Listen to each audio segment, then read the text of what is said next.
কিছুটা আতঙ্কিত আছে যে মবের মাধ্যমে আমার ক্ষতি করার চেষ্টা করা হবে এরকম বলছে। তারপর আমার সমস্যা করবে, বাসা থেকে বের হলে এরকম হবে, আননোন নাম্বার থেকে গেছিল।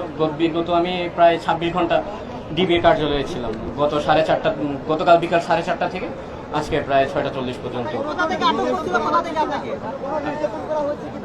না, ওইরকম কি যে বলে শারীরিকভাবে কোনো নির্যাতন করা হয়নি। আমার বাসা থেকে। আমার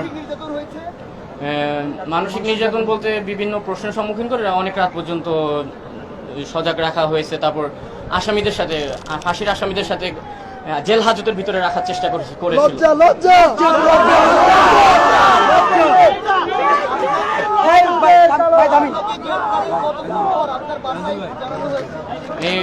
আমার বাসায় জানানো হয়েছে মনে হয় আজকে দুপুর 2টার পরে অথবা বিকাল 3টার পরে।